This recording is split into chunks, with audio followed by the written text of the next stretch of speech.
Ladies and gentlemen, dear friends and colleagues, welcome to tonight's panel discussion on the Iranian regime, anti-Semitism, expansion in the Middle East, and the refugee crisis. The event is hosted by the Alliance Against Quds Day in Vienna. And as you can see, I'm not Simone Hartmann. She was announced to host tonight's session. She cannot be with us tonight, which she regrets. And so I took over from her on a short notice. My name is Stefan Schaden. I work for the Middle East Democracy Alliance. I'm an activist in the Alliance Against Quds Day and also of the Green Party, and this is why I'm happy that we can be here tonight. Thank you to the Green students who made the booking of the room for us, and welcome.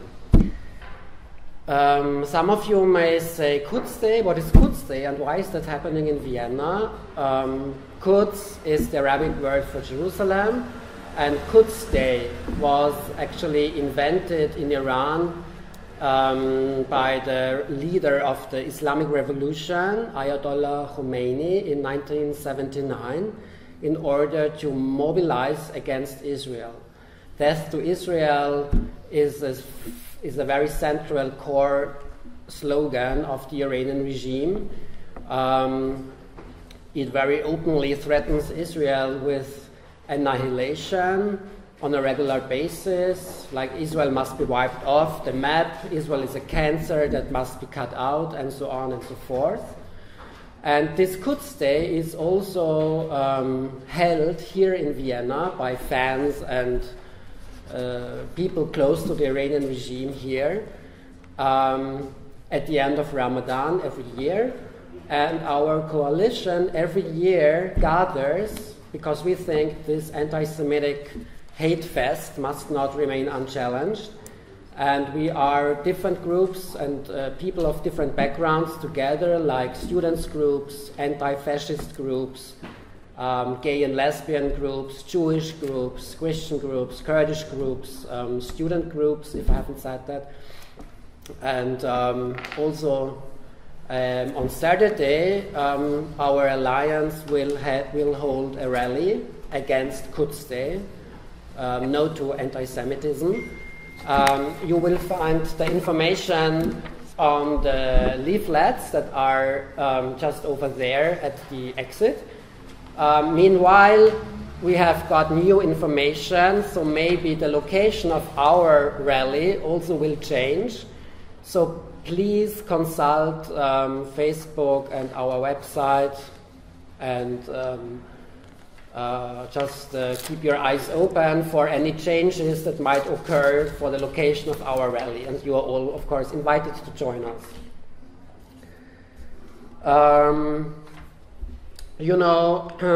After last year's nuclear deal, actually we have a situation that many people, politicians, also the media, really do not really want to talk too much about the character and the ideology of the Iranian regime. You have a lot of business delegations and political delegations going to Iran, and amid this silence and given these business interests and political interests, the Iranian Revolutionary Guards actually have succeeded in massively expanding their influence in the Middle East, and now even pose as a partner. They present themselves as a partner in the war on terror. The rise of the Islamic State in Iraq and Syria is closely connected to the Iranian regime's export of the revolution and the policies of the Assad regime. While the Islamic State enjoys great attention because of its abhorrent atrocities, politics and media, however, tend to ignore the Iranian regime's policy of regional destabilization and its support for Assad and Hezbollah as one of the causes for the flight of millions of people. Our discussion will therefore also highlight why the Islamic Republic cannot be a partner for the West in the fight against the Islamic State and for a peaceful solution in Syria. I would now like to introduce our panelists. Very warm welcome to Taher Al-Nashef. He is a Syrian journalist and dissident who fled from the Assad regime's persecution It was a long trip, a long journey, a tiring journey, of course. You will talk about it later. Via Egypt, Turkey, the Balkan route to Austria. International media like the Time magazine, BBC, Israel's Haaretz, and also Austria's newspaper Der Standard covered his story. Our second panelist is Florian Markel, who is the chief analyst of the independent Middle East think tank MENA here in Vienna. He is also the co-author of books like Der Iran, Analyse einer islamischen Diktatur und ihrer europäischen Förderer, and Iran im Weltsystem, Bündnisse des Regimes und Perspektiven der Freiheitsbewegung. I would now like to give the floor to Taher and would very much like to start with your presentation. Thank you. Thank you very much. Thank you, my dear Stefan. Thank you also for my colleague Florian Markel. Also, thank you for your participate by this lecture and by this presentation about the problem in the Middle East, also about the Syria and about the refugee and about the anti-Semitism, also about the Iran regime extension in the Middle East. In the beginning, I want to speaking about the Syrian and Iran alliance. Syrian and Iran alliance starting before 30 years ago, when Assad regime, when the Iranian regime making military coup against the Shah Rida Pahlavi by Ali al-Khomeini. Assad regime, Hafez al-Assad, had hosting to making the new relation with Iran regime. The alliance between Assad regime and Iranian regime start in the 1979 after the success of the Ali al-Khomeini in his revolution. But I think there are no revolution in Islamic. This motion for Ali al-Khomeini was military coup against the Reza Pahlavi. Hafez al-Assad succeeded in foundation of this strong alliance to protect his regime, because Assad regime belonged to the minority religious in Syria, Alawist branches of Shia. But Hafez al-Assad had able to strengthen relation on the political or personal level with Ali al-Khomeini regime, and the Syrian engineer who making this alliance was Abdel Halim Khaddam, Syrian former president, vice president for Assad regime. Abdel Halim Khaddam writing his book, a new book about the Syrian and Iran alliance. The name of this book, Syrian-Iran Alliance and Area. I edited this book, and also I printed this book. Abdel Halim Khaddam in his book say, Iran regime established Hezbollah in Lebanon before 30 years in 1982. Hezbollah consists from two brigades from the revolutionary Iranian Guards. Hezbollah start in the South Lebanon. The pretext for Hezbollah and pretext for Iran, the Shiite in Lebanon persecuted by Muslim, Sunnah and Christian, because there are many Christian in Lebanon supported by another country like French, like British, Catholic or Protestant or Orthodox in the Lebanon. Iran established this armed arm in the south of Lebanon to also to establish foothold in the Lebanon. Iran after that was able to control in the whole Lebanon, like happen now, Lebanon from 4 years without president, because Iran can decide if Lebanon have a president or no president.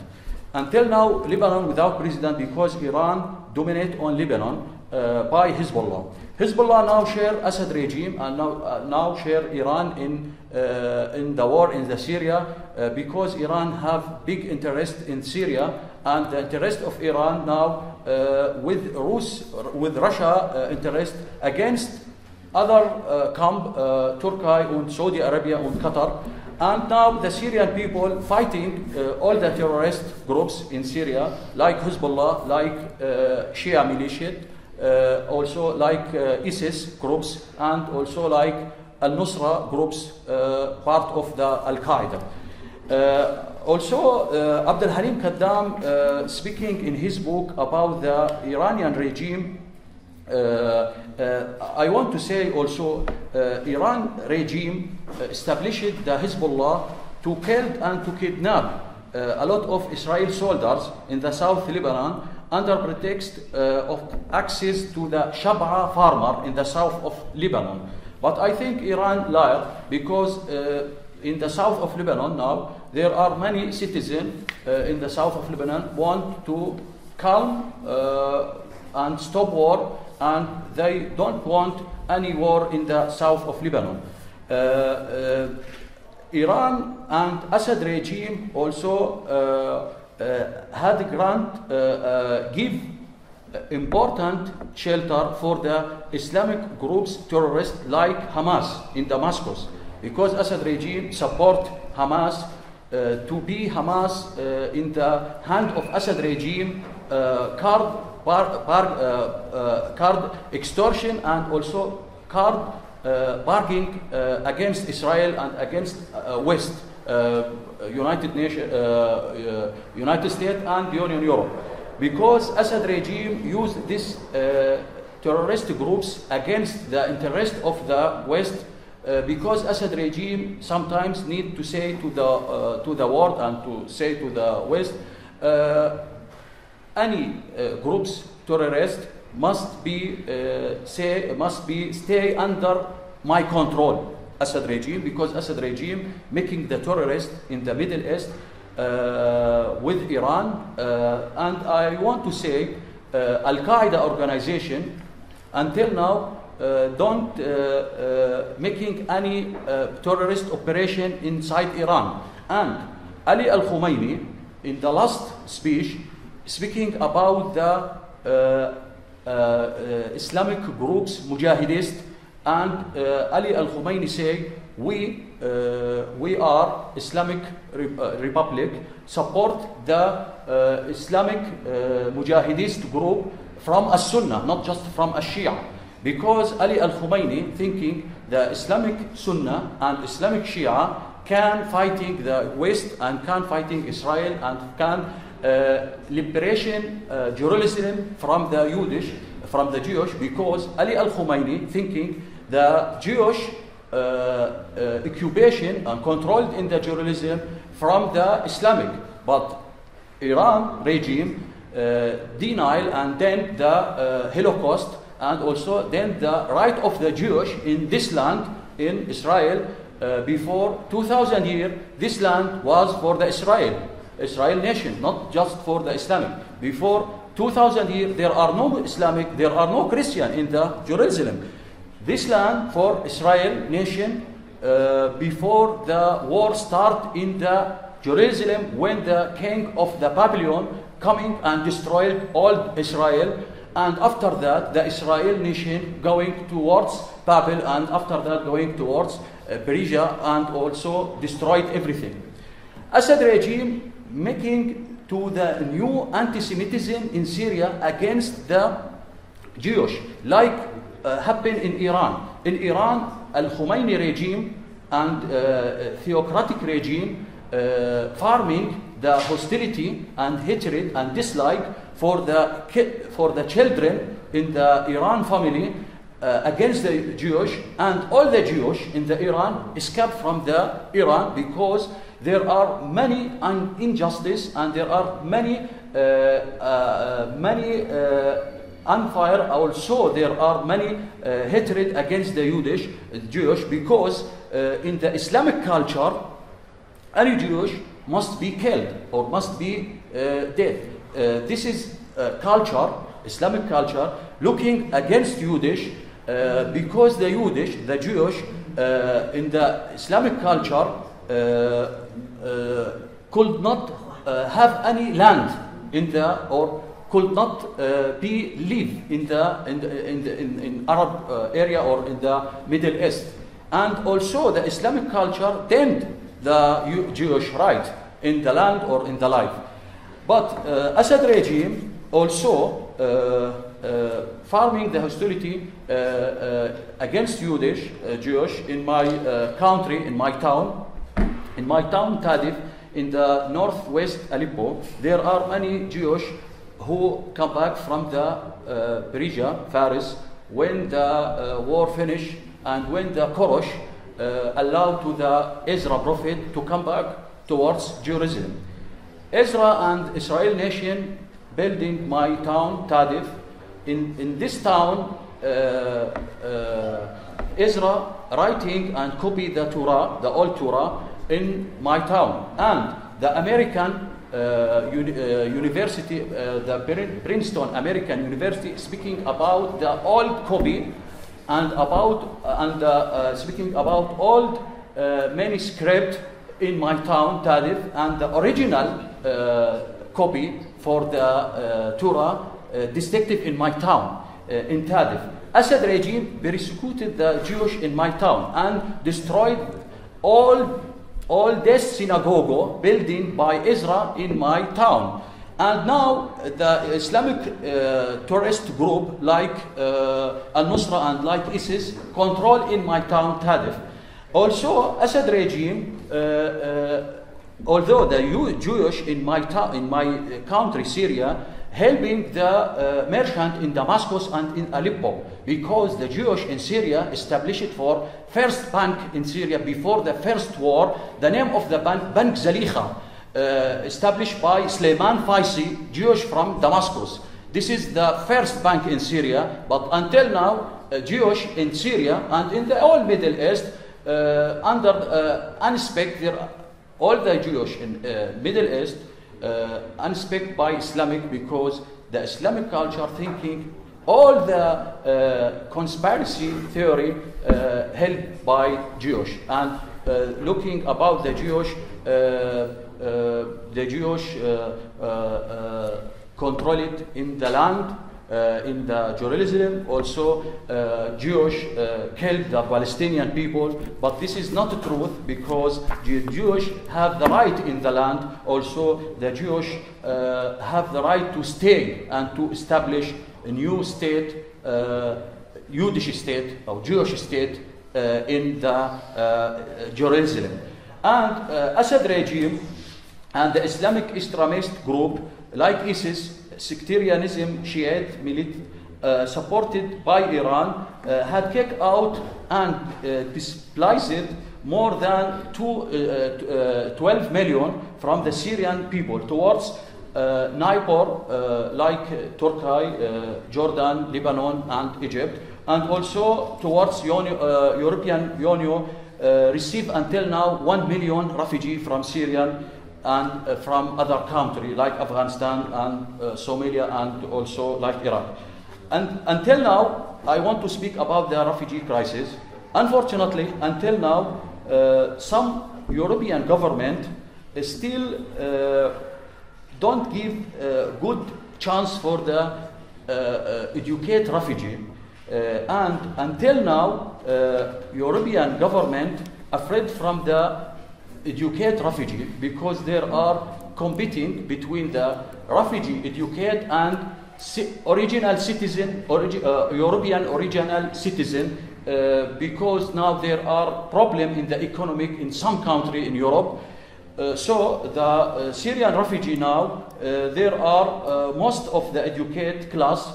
Of the rest, the other category of refugee from Afghanistan and Iraq and Somalia and other countries, but we must draw the attention of European government that the negative refugee is not just refugee who refuse to integrate into European society, and neither is it the religious refugee, but the negative refugee is a human anti-Semitism, because some refugee who harbored hatred and hostility to the Jewish, also hostility to the Christian here in Europe. During my stay in my camp, there are 60 refugees in my camp beside the border of Germany and Austria in Salzburg. I discovered that many of the refugees still hold over the same hostility to the Jewish and Israel. I watched a lot of Austrian citizens providing private shelter and support for the Muslim refugee, but until now they did not know that some of the refugees don't accept to live with the Jewish. Government in Europe has a great concern of the refugee, especially the educated class, worried European government from the educated refugee to compete with the European citizen. And unfortunately, I still live with the 16 refugees, and I suffering from the hatred and from the hostility of the refugee, because there are many refugees hated me when they distinctive I am Yiddish or I am Jewish, because the refugee until now, the refugee looking about you in Europe, I can live with the Christian in Europe, but I could not live with the Jewish.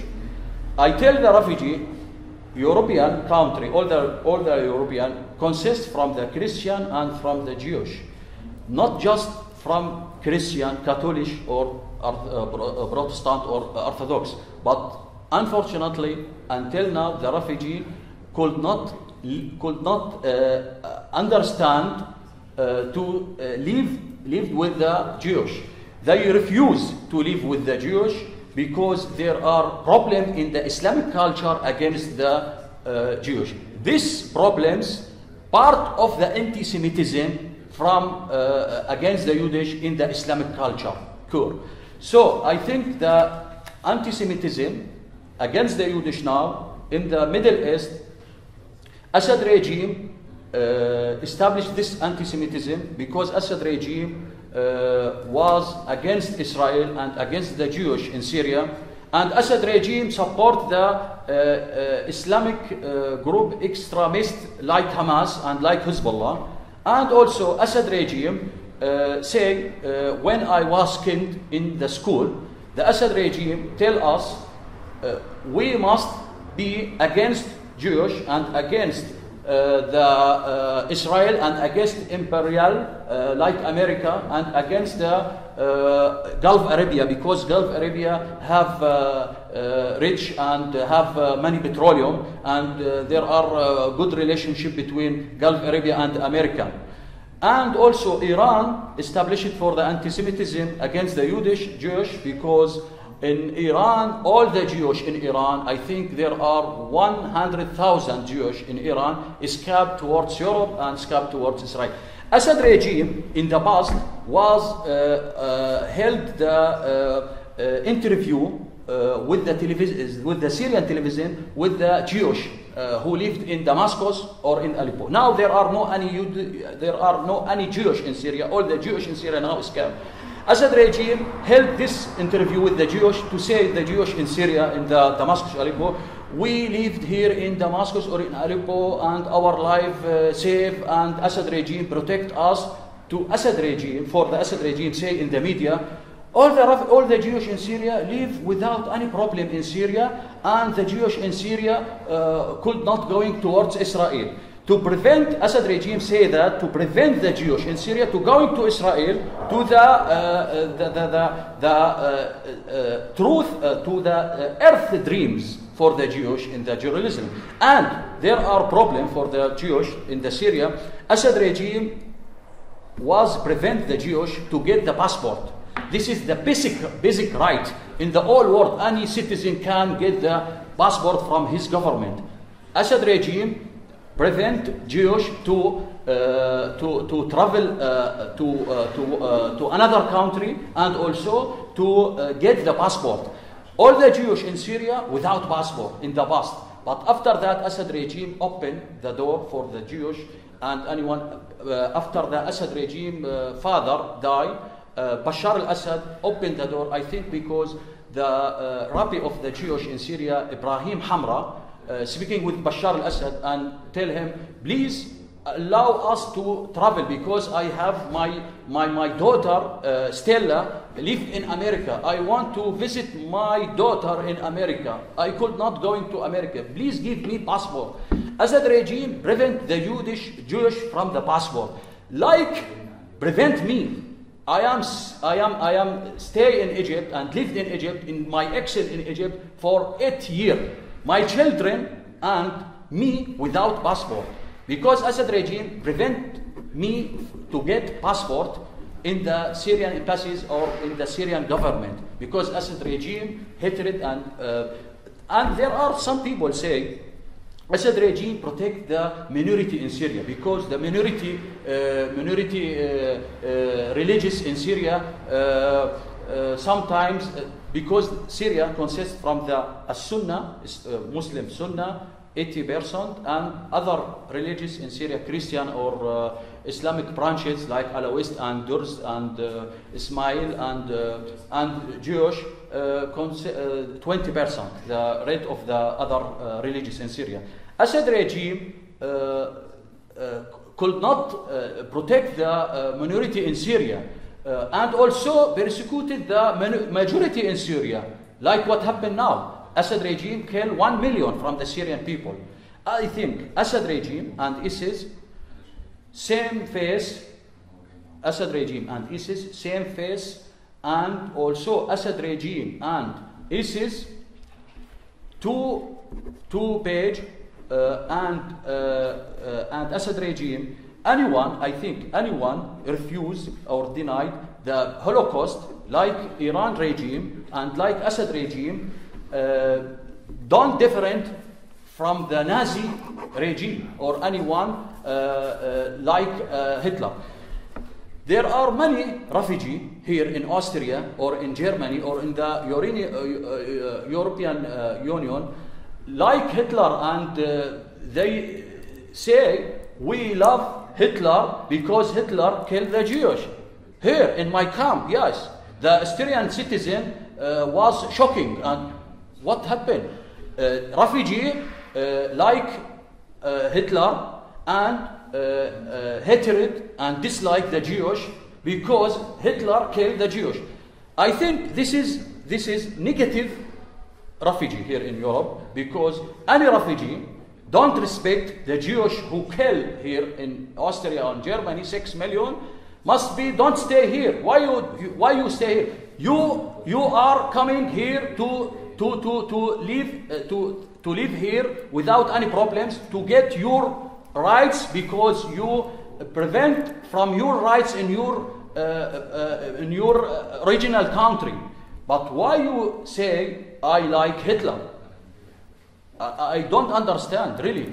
There are some refugees, but I think the refugee here must be integrated in the community, and we must speaking with the refugee to convince the refugee about the truth in Israel and about the truth of Jewish, and to say to the refugee the Israel and the Jewish in the Middle East have all right to live and to stay in the Israel and to stop the war between the Arabic country and Islamic culture against the Jewish. I think Jewish now save themselves against the Islamic culture and Arabic culture, because I lived in Damascus and lived in Cairo, and I detected all the problems inside the Islamic culture or in Arabic culture against the Jewish. Thank you very much, and thank you for your listening to me.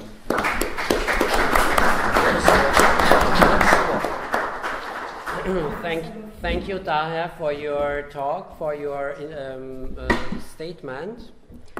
I mean, I would like to just add quickly that, of course, the problem is that many Austrians themselves don't really know what anti-Semitism really means, or actually harbor anti-Semitic views. So I would suggest that we should always take into consideration that the Austrian society as such, unfortunately, is not free from anti-Semitism. So I think a lot of people that come here will also be surprised to hear Austrians talk about Jews or Israelis or whatever. So maybe there is more in common than that we now think. I would also continue now with Florian Markel's statement. We can have a Q&A with both discussants later, I guess. So please, Florian. Okay, I will try to give kind of an overview where we stand now today, approximately 1 year after the nuclear deal in Iran was finalized. The nuclear deal, the Joint Comprehensive Plan of Action, as it is officially called. While those responsible for negotiating the deal always claimed that it only concerned Iran's nuclear program, their statements about the deal clearly showed that it was about much more than just the nuclear issue. To name just a few examples, Federica Mogherini, the High Representative of the European Union for Foreign Affairs, said the deal could, quote, open the way to a new chapter in international relations and show that diplomacy, coordination, cooperation can overcome decades of tensions and confrontations. And she said that it is a sign of hope for the entire world. Donald Tusk, President of the European Council said, if fully implemented, the agreement could be a turning point in relations between Iran and the international community, paving the way to new avenues of cooperation between the EU and Iran. Geopolitically, it has the potential to be a game changer. And Sigmar Gabriel, German Vice Chancellor, said the deal was a historic breakthrough. There was great interest on the part of German industry in normalizing and strengthening economic relations with Iran. Germany was, of course, not the only one, and not alone with its wish for closer relations to the Mullah regime, as numerous delegations from all over Europe made the pilgrimage to Iran in order to promote and boost economic cooperation. Hassan Rouhani, the Iranian president, presented the deal as a step on the road towards a wider goal of international cooperation and said, with this unnecessary crisis resolved, new horizons emerge with a focus on shared challenges. And the last quote is from the American President Barack Obama, who said in a National Public Radio interview in August 2015, it is possible that as a consequence of this engagement, that as a consequence of Iran being able to recognize that what's happening in Syria, for example, is leading to extremism and threatens their own state and not just the United States, that some convergences of interests begin to lead to conversations between, for example, Saudi Arabia and Iran, that Iran starts making different decisions that are less offensive to its neighbors, that it tones down the rhetoric in terms of its virulent opposition to Israel, and, that's something that we should welcome. To sum up this statement, there were wide-ranging hopes about what a more constructive relationship between Iran and the West could achieve, among them ending the war in Syria and Iraq, defeating the Islamic State, solving the refugee crisis, overcoming the political stalemate in Lebanon, ending the war in Yemen, and, as the Austrian State Radio even claimed, that Iran had promised to undertake confidence-building steps towards Israel, which was, of course, a pure fabrication. 1 year later, it should have become abundantly clear that almost none of these hopes materialized. They were not based on a sober analysis of reality as it is, but on ill-founded and wishful thinking. Let's take a look at the region and start with Iran itself. Supporters of the Iran deal, first and foremost President Obama, as we heard, claimed that the deal has succeeded in preventing Iran from getting the bomb. Leaving aside several problematic points of the deal and all the vastly exaggerated claims that the Obama administration made, for example, about the possibility of snapback sanctions and other things like that, the main provisions of the deal will elapse in 10 to 15 years. At this point in time, the Iranian regime will be able to resume its nuclear program, and it will be in a far better position to do so, technically advanced, economically recovered, and militarily strengthened. In the best case scenario, the Iran deal will delay the Iranian acquisition of a bomb for a decade or two, but less optimistic scenarios do not seem to be far-fetched. What about Obama's hope for an Iran less offensive to its neighbors? Well, the fact of the matter is that the Iranian regime is on the march throughout the region. No matter at which troubled area of the Middle East we look, everywhere can we detect the fingerprint of Iran's subversive meddling in its neighbors' affairs. You have already mentioned the war in Syria, so I will concentrate on a couple of other theaters in the region. And we'll start out with Hezbollah in Lebanon. Hezbollah is by far the most important Iranian proxy power in the Middle East. It is, as you mentioned already, the strongest player nowadays in Lebanon. 10 years after the war with Israel in the summer of 2006, it is militarily better equipped than ever, with estimated 130,000 rockets, missiles and mortars aimed at Israel, including long-range rockets capable of reaching Tel Aviv and basically flattening entire buildings in Tel Aviv or Jerusalem. While Hezbollah's tactics still are those of a terrorist organization, Hezbollah's fighting force, in fact, and its arsenal today resemble more that of a nation-state. Israeli defense forces don't think about if they will again have to fight a war with Hezbollah, but only when this will take place. And they expect that the next round of war to be one on a much wider scale than the war of 2006, including many more victims on both sides. At the moment, Hezbollah and its Iranian patrons seem not to be looking for conflict with Israel, as Hezbollah is stretched from its engagement in Syria, in the Syrian war, with several thousand of its fighters killing alongside other pro-Assad forces. For the Lebanese Islamists of Hezbollah, the war in Syria is not a war of choice, but one of necessity. As Jonathan Spyer recently noted, had Assad fallen, both the movement itself and the Iran-led regional bloc, of which it is a part, would have faced disaster. Syria, after a rebel victory, would have been ruled by its Sunni majority and aligned with Sunni regional powers. Such an outcome would have left Hezbollah isolated on the Mediterranean, cut off from any hinterland and from any possibility of resupply by the Iranians in the event of war. The deployment of Hezbollah's forces in Syria first consisted of military advisors and trainers for Syrian forces in 2012. But soon Hezbollah's fighter took over a direct combat role in Syria, which since then has become ever more important for the Assad regime's survival. The involvement in Syria has had several repercussions for Hezbollah, though. Once, after the 2006 war, the hero of the struggle against Israel, Hezbollah today is seen throughout the Arab world as a Shia sectarian force doing the dirty work for its Iranian patrons. Earlier this year, Hezbollah was declared a terrorist organization, first by the Gulf Cooperation Council and then by the Arab League, with the notable abstention of Lebanon itself and Iraq. Potentially more problematic than these, let's say, foreign relations of Hezbollah is the growing discontent within the Lebanese Shia community over the role Hezbollah plays in Syria, because ever more people simply don't understand why their own sons are being killed for the sake of the Syrian regime and the Assad's survival. Now, who plays the shots in Hezbollah? General Secretary Hassan Nasrallah made it clear in a speech in 1982 when he said, "We pledge to persevere on the path of Khomeini and Khamenei. The supreme guide Ayatollah Khamenei will remain our leader, imam, master, and inspiration in jihad, patience, and willpower."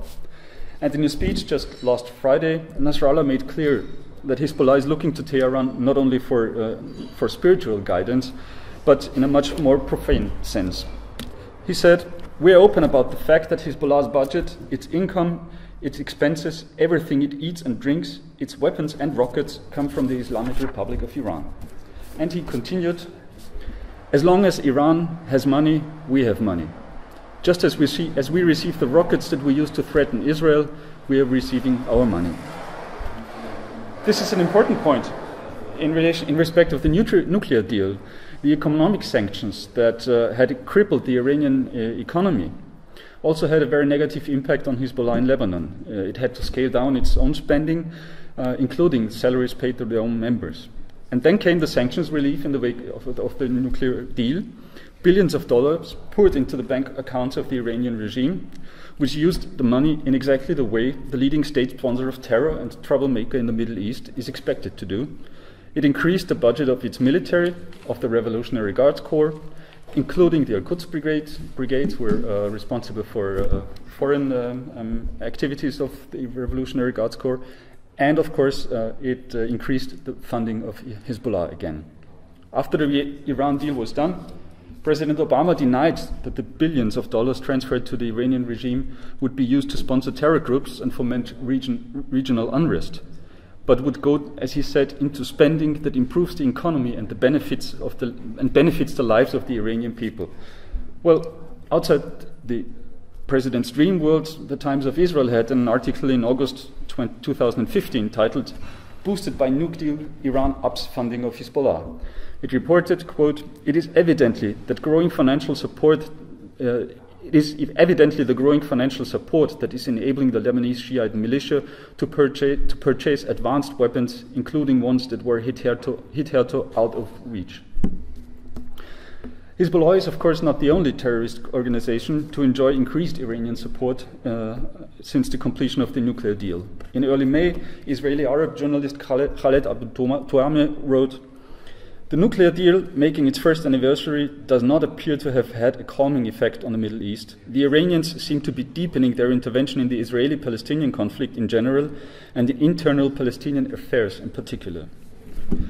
After the bitter discord that had erupted between Iran and its Palestinian allies about the war in Syria, the Iranian regime has increased its support for both Hamas and its rival in Gaza, the Palestinian Islamic Jihad group. Recently, high-ranking Hamas member Musa Abu Massouk declared his movement's gratitude, appreciation, and respect for Iran, who supported the Palestinians' resistance, as they used to call themselves. Quote, "There is no Arab or Islamic state that gave true aid to the Palestinian struggle like the Islamic Republic of Iran." In May, the Jerusalem Post reported that a Palestinian Islamic Jihad delegation visited Iran to discuss ways to strengthen the Intifada in the West Bank and Jerusalem. That's their term for the terror war that began in October 2015. And just about a week ago, a Hamas delegation visited Tehran in order to re-establish the once close relationship with the Iranian regime. Iran also launched its own terror group called Al-Sabirin Movement for Supporting Palestine, which consists mainly of disgruntled Islamic Jihad members. And that's not all. Iran tries to take advantage of the most recent wave of Palestinian terror attacks against Israelis since last October. In February, the Iranian ambassador in Lebanon announced that Iran will give $7,000 to the family of the martyrs of the Intifada in occupied Palestine, and $30,000 to every family whose home the occupation has demolished for the participation of one of its sons. Given that the average yearly income of Palestinians in the West Bank is approximately at $2,000, that means that the Iranian regime awards the murder of Jews with 3.5 times a year's income. Last summer, Iran's supreme leader Khamenei published a 416-page strong book titled Palestine, in which he explained how the destruction of the cancerous tumor Israel will come about. In a speech, he declared Iran's willingness to arm the West Bank just as it did in Gaza. One can only imagine what that would mean for Israel's security. In May, a top commander of the Pastaran, the Revolutionary Guards, declared, "If the Supreme Leader's orders are to be executed with the abilities and the equipment at our disposal, we will raise the Zionist regime in less than 8 minutes." It is important to understand that this anti-Semitism and hatred for Israel are not only central to the Islamic Republic's ideology and identity, but also serve as an important strategic interest for Iran. As a non-Arab and Shiite power, the steadfastness in the war against Israel is one of the few ways to garner support in the larger Muslim world, especially among Arabs. As Ray Taki and Royal Mark Gerecht noted, in foreign affairs, this antagonism to Israel enforces the clerical regime's claims to regional leadership, especially at a time when the mullah's ecumenical message to Sunni Muslims has been compromised by Iran's role in provoking and sustaining sectarian warfare in Iraq, Syria, and Yemen. Iran's anti-Semitic assault is one of the few rhetorical weapons the clerics can deploy that has broad popular appeal among Sunni Muslims. Paraphrasing Hassan Nasrallah, we can say, as long as the Iranian regime has the money and the resources, it will keep up the fight against Israel by supporting every anti-Israeli terrorist group out there, even Sunni groups like Hamas, thereby transcending the sectarian boundaries that the Iranian regime tries to exploit everywhere else in the region.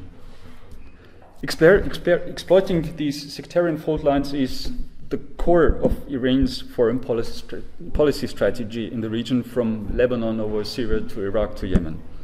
This strategy relies on the one hand on local Shiite groups and militias, and on the other hand on the Quds Force, the subsidiary of the Revolutionary Guards Force, under the command of Qasem Soleimani.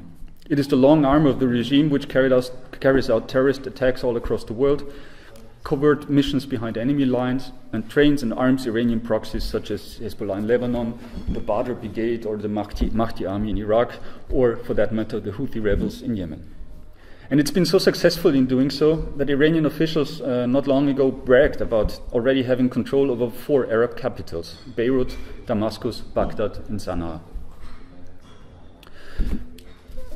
Let's look at Iraq, because we mentioned Iraq as one of the cities that is, whose capital is under control of Iran. After having fought the American forces in Iraq after 2003, the Iranians have been handed over control, at least over those parts of the country still under Iraqi government control, when the United States withdrew all its troops in 2011. Iran's Shia allies dominate the current political landscape in Iraq. Furthermore, Iran also has good relations with some Kurdish forces, like, for example, the Patriotic Union of Kurdistan in the de facto Kurdish state in northern Iraq. Most importantly, Iran, via its Quds Force and allied Shia militias like the Badr organization, practically controls the most important armed units in Iraq, the so-called popular mobilization units. Though officially integrated in the security forces, in the official Iraqi security forces, these popular mobilization units have their own chain of command and listen to the orders within their own chain of command. They are the force in the forefront of the fight against the Islamic State in Iraq, and they are hardly less barbarian than the fighters of the Islamic States themselves. Our coalition continues to be on the offense, ISIL on the defense, Barack Obama said in mid-June, without explaining who exactly is meant with our coalition. What Obama refuses to acknowledge is that at the forefront of the anti-ISIS offensive in Iraq are Shia militias that serve Iran's interest and not America's. Nonetheless, since the Obama administration nowadays sees Iran as a partner in the fight against ISIS, it in effect supports these Shia militia forces, up to the point where American fighter jets act as the air force of Iranian-led militias who had not long ago been in the business of killing American soldiers in Iraq. There's probably no better way or no better example to demonstrate the complete turnaround that the US have performed vis-à-vis the Iranian regime in Iraq and the region. Due to our time constraints, I can only briefly address other theaters in the Middle East and the Iranian influence there. Iran is meddling in the interior affairs of the Gulf states, again relying on the Shia population segment. Most recently, tensions have risen again in Bahrain, especially, whose independence is called into questions time and again by Iranian officials. And there is, of course, the ongoing war in Yemen, where, according to United Nations report, the rebel Houthis have been receiving Iranian weapons shipment and other support already since 2009. Let me finish my brief overview of Iran's activities in the current Middle East with a quote. Iran has not ceased its support for terrorist organizations like Hezbollah or its threats towards Israel. Iran has continued to test ballistic missiles. From Iraq to Yemen, Iran has continued to engage in destabilizing support for proxy organizations. Despite the diplomacy that has brought Iran into discussions about resolving the Syrian civil war, Iran continues to be one of the chief sponsors of an Assad regime that brutally murders the Syrian people. In short, Iran's approach to its nuclear program has changed but thus far its broader foreign policy and the nature of its regime has not. The man who said these words is called Ben Rhodes. He is the United Nations U.S. Deputy National Security Advisor and a very close confidant of Barack Obama. The very Mr. Rhodes who had invented the myth of a more moderate Iranian leadership in order to sell the nuclear deal to the American public. Mr. Rhodes, for once at least, is absolutely right. The Iranian regime has not changed, but still pursues its radical foreign policy bent on overturning the regional political and security architecture. What Mr. Rhodes forgot to mention, though, is not Iran, but the West has changed. The Iranian march forward could not have been as successful as it is without a West that had basically stopped resisting the Iranian schemes in the Middle East, very much to the frustration and irritation of its former Arab allies and, of course, Israel. Thank you.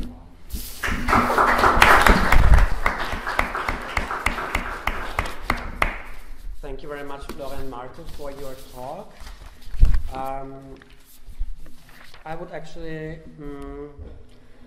come back to the two of you with two questions before we go to the audience.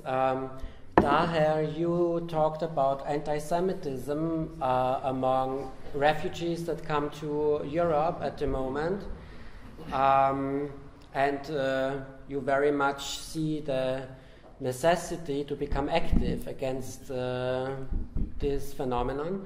On the other hand, like in Austria, you see also Florian Martel has mentioned that, for example, if you take Austria, Austrian politicians, for example, our president, who is soon to leave office, he went to Iran last year, for example. He wanted to be the first EU head of state who goes to Iran after the nuclear deal, and did so. And he sat there to talk with the supreme leader, Khamenei, who denies the Holocaust, for example, and who threatens Israel, and who does all what we heard. So, I mean, how should refugees know that anti-Semitism and Holocaust denial is something bad if Austrian politicians do this kind of stuff? Because, you know, if you see it, then you would see, okay, the Austrian president goes there, so what should be wrong about it? I think same problem in the political opinion and also in the political understand to anyone speaking about truth, because sometimes the truth very difficult to anyone to say the truth. What happened before 60 years or before 100 years? Also, the truth sometimes very difficult to say what happened in Spain for the Jewish before 500 years ago. Also, what happened for the Jewish in my town before 200 or 100 years ago, when Ottoman state empire controlled in the whole Middle East. The Jewish was under the control of the Ottoman empire, and there are many Jewish convert their religion towards Islam because there are many persecution from the neighbor and from the Islamic village living surround the Jewish city or surround the Jewish neighborhood in Damascus or in Aleppo. This is part of the anti-Semitism, because I could not understand why the Jewish convert his religion towards Islam or towards Christian, because there are many Jewish in Syria or in Egypt or in the Morocco or in the Middle East could not change his religion or their religion towards another religion, because they thinking the religion there are no problem in the religion, or there are no problem in the Old Testament, in Torah. The important question now, why they change his religion to another religion? Now I writing roman about this problem in my town. There are Hacham in Arabic or in Hebrew, Hakim or Hacham in English or in Deutsch, Rabbi. His name Rahmo. Rahmo was important man in my town. Changed to Islam because there are many injustice and there are many pressure against him to change to the Islamic, like what happened in my town and other town, but my town, oldest town in Syria, and the Jewish live in this town, and persecution from the Islamic, and I say the truth. I know now any Islamic person speaking this my opinion, if any Islamic person listen my opinion, he will be say I am very silly, and I say isn't truth. This isn't truth, but I say my opinion here in Europe because I feel here in the human rights, and I feel here in the protect from this country. But in the Egypt, I think after I finish this lecture, maybe my head and my throat will be cut from the other person, stay me out. I know what happened in the Middle East. In Egypt, there are now peace convention or peace contract between Egyptian government and Israel government, Camp David. But there are no any relationship between the Israel community and Egyptian community. There are no problem for Israel people to going or to visit Egypt, but the problem in Egypt community, in the Arabic culture, in the Islamic culture, to visit Israel and to visit Jerusalem. Also, the Baptist of the church in Egypt, Baptist of the Copts, could not to any Christian to visit Bethlehem because the Jesus born in Bethlehem, and there are many Christians in Egypt to visit Bethlehem. Bethlehem for all, for the Jewish or for the Muslim, also for the Christian, because maybe I visit Bethlehem not religion visit, tourist visit. Like anyone visit Rome or visit Vienna or visit any city to looking about the old house or old location. This is important location for all people in the whole world, Bethlehem. The Baptist of Egypt stand against the wishes or desires of the Egyptian Christian who want to visit. This is part of anti-Semitism against the Jewish, or this is, I think, this is a problem in the political Arabia or political politics, Arabic and Islamic behavior against the Jewish. This is my opinion. I think my opinion may be correct or not correct. I hope my opinion suitable for some people here. I don't say my opinion. I think maybe correct if anyone agree with me, or maybe incorrect for anyone disagreement with me. Thank you. Thank you. And Florian Markel, you have told us about the current standings in the situation in the Middle East with regard to Iran's meddling and policies of like exporting its revolution and regional meddling. Now we see on the one hand the appeasement of European countries of the West, of the United States, vis-a-vis the Iranian regime. We have a lot of like business delegations and interests to do business in Iran, but on the other hand we still have like many business risks. So we don't see too much right now, too many investments really going to Iran. Then we have the infights in Iran, like within Iran, between the different factions of the regime. We have the upcoming elections in the United States. We have the Saudi-Iran tensions and wars in the region. And we have the nuclear deal, where like at the moment the International Atomic Energy Organization says that okay, Iran sticks to the deal, which some people of course would not subscribe to.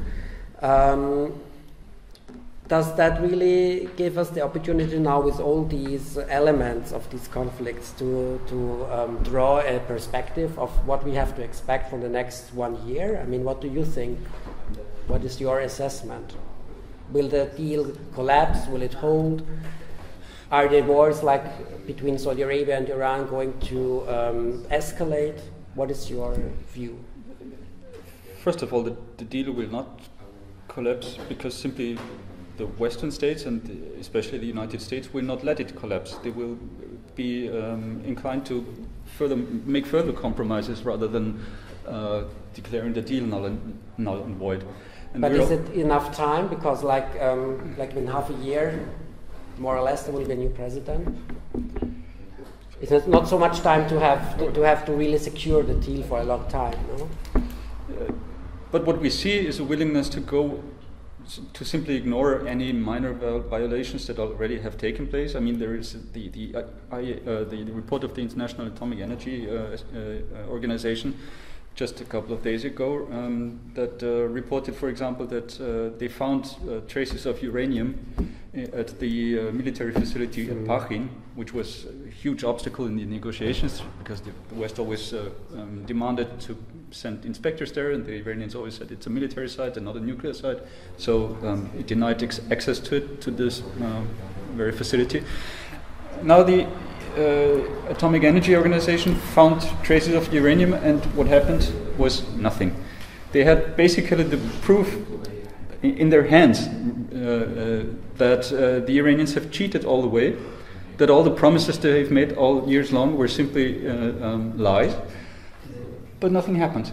No one is interested in it, and of course no one takes any political action. There's no reaction from the side of the American administration at the moment. We see that other parts of the deal are being handled in a way that usually would demand some kind of action on the Western part. I mean, again, a couple of days there was a report about Iranian and Russian cooperation taking place in the facility Fordo, which is this facility buried deep down in a mountain in order to secure it from airstrikes. It turns out that this facility will be used in the future for doing experiments with certain isotopes that provide a different way to a plutonium bomb. Essentially, in the deal, they accepted to close down the Arak reactor, where they were trying to produce heavy water for a plutonium way to the bomb.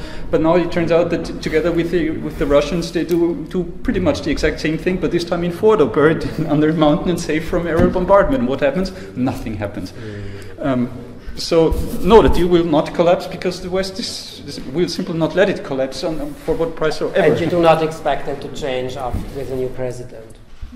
I mean, we don't know, but I mean, what is the... At the moment, we still don't know we don't even know who the president contenders will be, so it's far-fetched to make any predictions. Okay, but I mean, we can guess two of them, I think. But okay.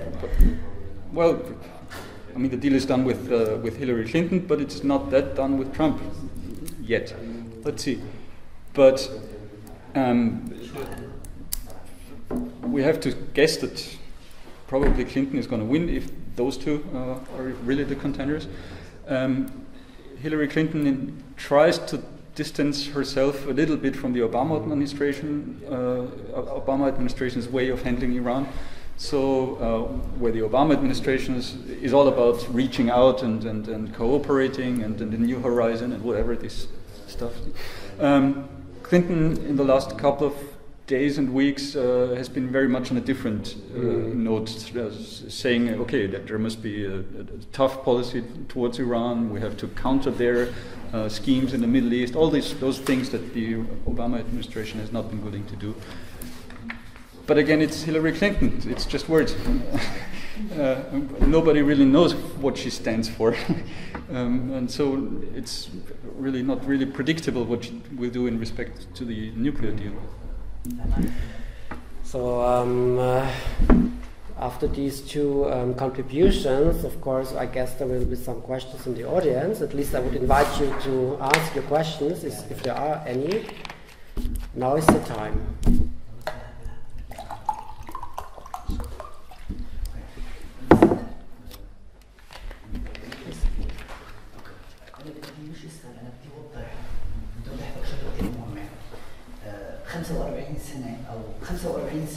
You said very noble, it's not a question, it's just like sharing something. Yes. 45 years ago, تحكم الدكتاتورية السورية نظام بشار The الأسد. dictatorship of Assad regime was taking control of Syria. هاي الفترة الزمنية خلت ما في وعي ثقافي بالمجتمع العربي أو المجتمع السوري. This period was enough to annihilate any awareness in the media of the middle class in Syria and the people itself. So they have no any awareness about the Syrian point of view or even Arabic as an Arabs. فلذلك 85% من الشعب السوري ما بيفهم شو هي السامية وما بيعرفها. That's why at least 85% of the Syrian people don't even understand what is Semitism, and they don't understand it. They have no idea what it is, so they don't even know if they're anti-Semitic or not. فيجب ان نحن نفهم الناس شو هي السامية قبل ما هو يعاديها، فهو ما بيعرفها. So he think we should first do more activism to reach out for these people and actually introduce the ideology. What is Semitism first? And he guessed that when people get that point of view, what is the real Semitism is, they will not be anti-Semitic or anything. It's just based on the illusion actually carried out by the regimes in the Middle East, especially in Assad and Syria. أنا مسلم سني. عندي مشكلة مع الإسلام السياسي وديمقراطي ليبرالي وبدي دولة مدنية. I'm Muslim, I'm Sunni, and I have a big problem with the Islamic regime or the politicians of theology.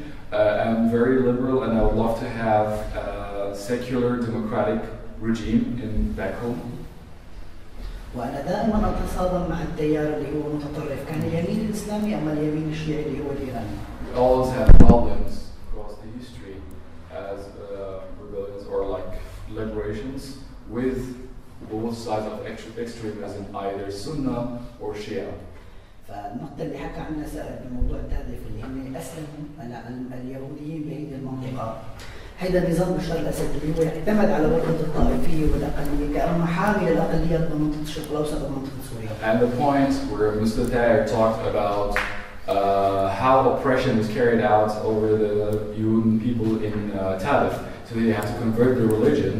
He think that was actually the part the Syrian regime took to press over, so he can give the idea to the minorities that he is the only hope of protection against Islamic extremism for religious minorities like Jews or Christians or whatever. فدائما المجتمع السوري هو ليس طائفي، ليس قومي، ليس تعددي، يؤمن بالحرية وبالسواء وبحقوق الإنسان على أساس المواطن الحقيقي. So on the basic ground, we can say that the Syrian people as a nation, they are not terrorists, they are not extremists, they are not anti-Semitic or anything. They are very nice people. They have any problem against anyone. They have any radical ideologies. The problem is they are facing their own fear based on what's implanted into their heads by the regime, and that's how they react based on the fear that is actually injected into their systems. وأنا بالنسبة لي دائما نشوف إنه نحن لازم أو خلينا نقول بيجي بعبارة ثانية فعشان تفهموا إياها، نقص الوعي، نقص الثقافة في المدرسة السورية اللي هي كان بيحكمها النظام السوري هي المشكلة الحقيقية في عدم فهم الآخر وحقوق الآخر. فإذا الثورة السورية أو الربيع العربي أتى من أجل إحقاق الديمقراطية والتعددية المدنية. Okay. So, like, we think that the problem can be very solved based on reaction to the cause that actually caused it, which was the school run by the regime to make the people very radical somehow by injecting fear. And he thinks that that was one of the basics that the rebellion or like the revolution in the Arab world and the Arab Spring are carrying on for. This is one very important aspect that it's not discussed in the media most of the times. The social ideologies about the Arab world after the Arab Spring, that the revolution is caring for changing also the educational regimes and liberating the educational system from the authority and the regimes. Last thing. الإيرانيين والروس هم شركاء في تخريب الشرق الأوسط وسوف ينتهون من الشرق الأوسط ويأتون إلى أوروبا.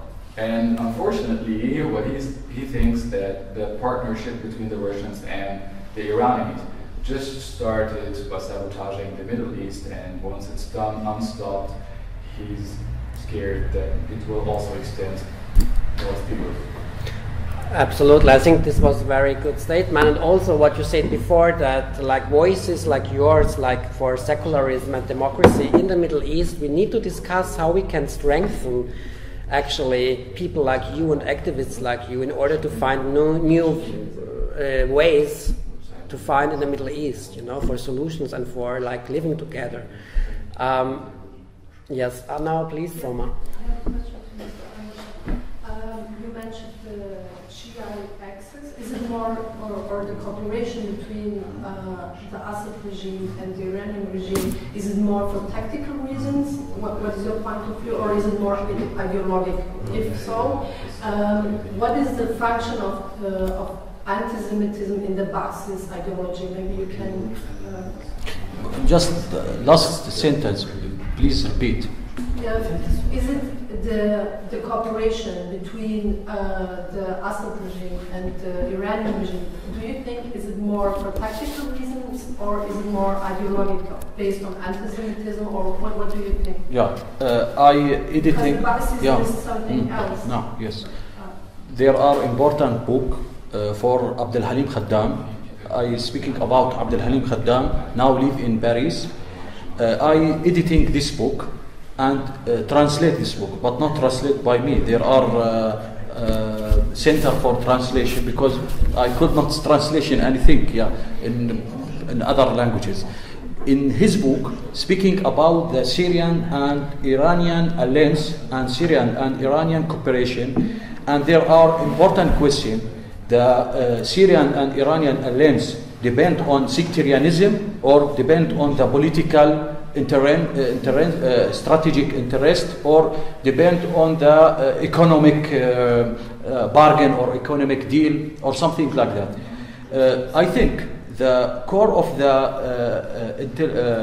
alliance between Assad regime and Iran depend in the sectarianism in the mostly, and also depend on the political interest, and also depend on the economic. In economic, I think in the third level, but in the first level, sectarianism, because Iran regime have big project for the Shiite in the all Middle East.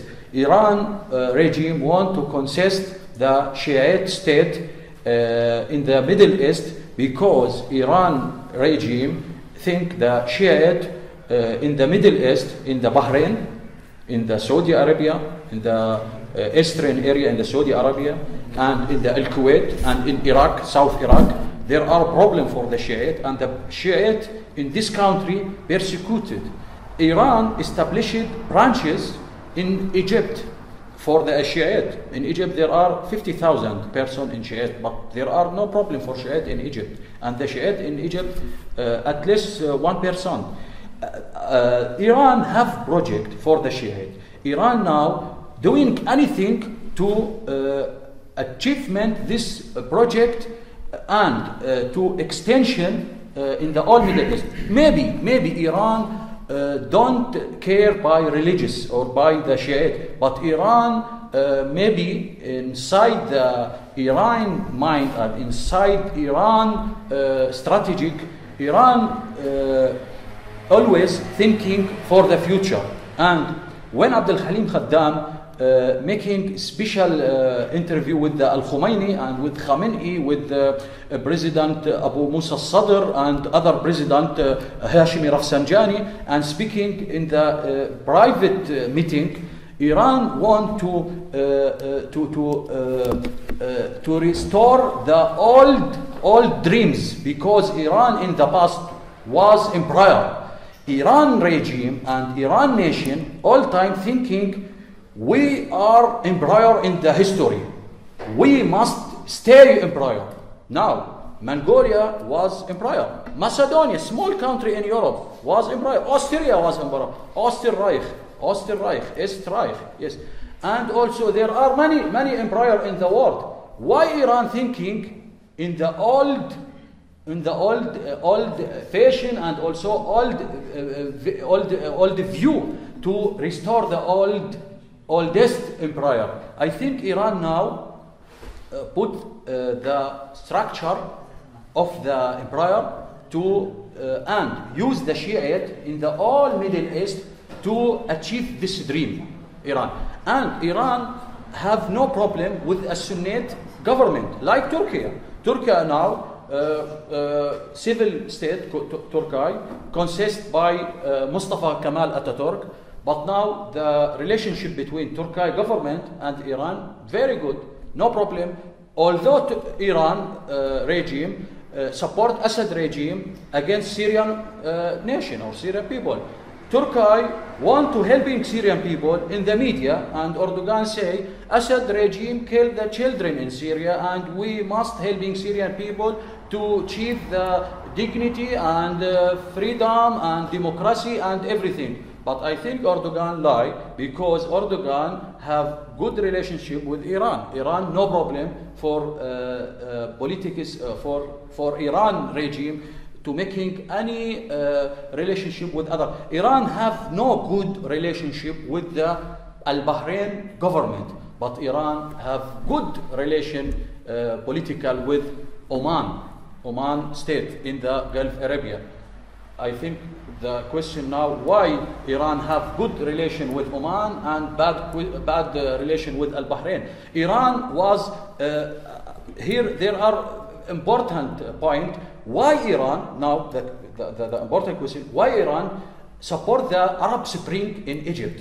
When Mubarak fall down and when Mubarak go out and leave the authority, and when Zain al-Abidin bin Ali in Tunis fall down by Tunis revolution, and also support the revolution in the Libya, and support the revolution in Yemen against Ali Abdullah Saleh, but don't helping and don't supporting the Syrian revolution. Why Iran helping and support the other revolution in the other country in Arab and don't helping and stand against the Syrian revolution and fighting Syrian revolution and say the Syrian revolution this is not revolution, this is conspiracy by Israel and by European and by America.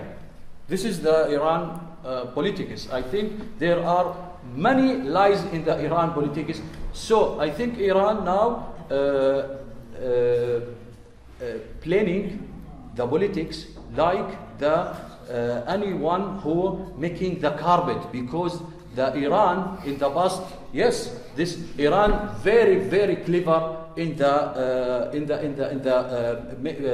carpet, and there are in the making the carpet, and in the Iran there are famous example. If you want to kill the snake, you must don't kill it.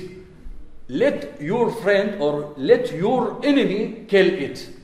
Iran now don't go to the Syria. This is part of Iran. Iran, Abdul Halim Khaddam say Iran regime who control it in Iran put al-amama, put hat in the hand above of the head and wear the long dress.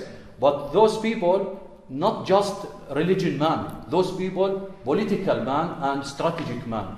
But the picture on the character, religion man. But in the core or inside this man or another man, political man and strategic man, not like ISIS and not like Al-Qaeda, who wear the long dress. Or this is religion man in Al-Qaeda. But in Iran, there are no religion man in the politics. There are politics man in Iran. And Iran have big project in the Middle East.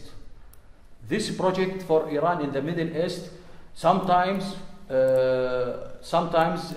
Iran deal with another country, sometimes Iran touch with another country. I think Iran in the Syrian must be finished because Iran destroyed Syria now, and Iran, I think, Syrian people, and also I think Iran nation and Iran people suffering from the persecution and repressive, and also Iran maybe in the next year happen revolution against this regime, because I think this regime, theocratic regime and religious regime, must be finished in Iran and must be leave the authority in Iran, because Iran nation not conservative. Iran nation like Turkey nation more than of Turkey nation. In Iran there are no any women put the al-hijab or put shal. Iran nation secular community, not conservative community. But this regime, the other face of ISIS, this regime, Iran regime, represented the extremist Shiite idea, like Al-Qaeda, extremist Sunni idea. Not different so much between ISIS and Iran regime in the behavior against the community and against the person. I think we would all agree on that, yeah? To add something, I think when we look at the reality of Syria today, we have to say that this alliance between Iran and Syria is over. It doesn't exist anymore. It used to be an alliance between two parties on pretty much the same level. There were different phases throughout the decades of this Iranian-Syrian alliance. There were times when the Iranians needed the Syrian much more than the other way around, for example, during the Iran-Iraq war. Then there were other times when the Syrians needed the Iranians much more than the other way around, like during the war in Lebanon in the 80s. So it was there was a pendulum swinging more on one side, more on the other side, but there were more partners on the same level. This is over now. The Assad regime and Bashar al-Assad is not an adequate and partner on the same level as the Iranian regime is. He has become a servant of the Iranian regime, and without their support he wouldn't be in power anymore. He would have been gone for years now. So this alliance that used to exist between Syria and Iran is over. It doesn't exist anymore because the Syrian partner simply imploded and isn't really a partner anymore. What is the Russian impact? Well, the Russians had to go in because the Iranians, notwithstanding all the attempts they did to hold Assad in power, were simply not able to achieve their goals. So the Russians had to step in order to prevent Assad from falling. So they changed the equation in Syria, of course, but they had to do so because all the effort that the Iranians undertook by bringing their own people in, by bringing the Hezbollah in, by bringing Afghan militias in and the Iraqi militias, and all that did not suffice to save the Assad regime. So the Russians had to step in finally to secure his regime. When you said about the Iranian plan to create a Shia empire in the Middle East, it's interesting to know that, of course, that's the Iranian fantasy, but that is not what the Shia population in most of the Middle East, most parts of the Middle East want. If you look, for example, to Saudi Arabia, the overwhelming majority of Saudi Arabian Shia Muslims do not follow the political active Shia ideology of Khomeini, but the unpolitical Shia tradition of Ayatollah Ali Sistani in Iraq. So they're not a politicized Shia like the Iranian regime, like the Iranian version of Shia politics, but in the very apolitical way the Iraqi Shia understand their own religion. And that's why, for example, when in the beginning of the year Saudi Arabia executed this Shia preacher, Nimr al-Nimr, the Iranians did nothing when he was in prison. He was not one of their fans. He was not a fan of the Iranian regime, but much for the quietist Iraqi tradition. He only became popular with the Iranian when after he was executed. Then he was a Shia hero to be glorified. They didn't give a damn about him before he was executed. And that's the same with, for example, Bahrain. You mentioned Bahrain, where I said before the tensions are rising in the day by day nowadays. There was a very extraordinary message from Qasem Soleimani, who rarely speaks publicly about politics.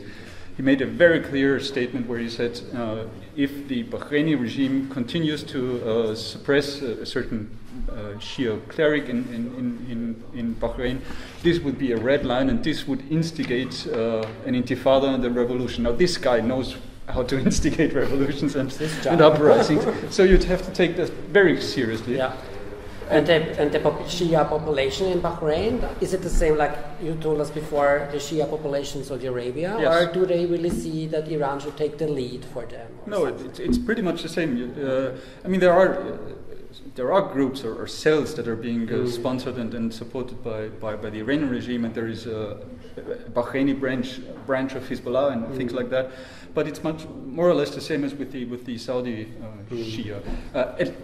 Actually, the Saudi Shia don't understand themselves as Saudi Shia as such, but they understand themselves as a community consisting of Bahraini and Saudi Shia. So there is a kind of local Shia patriotism that does not really recognize Saudi Arabia and Bahrain as distinct countries. And does not recognize the Iranian regime as their leader? Of course. Okay.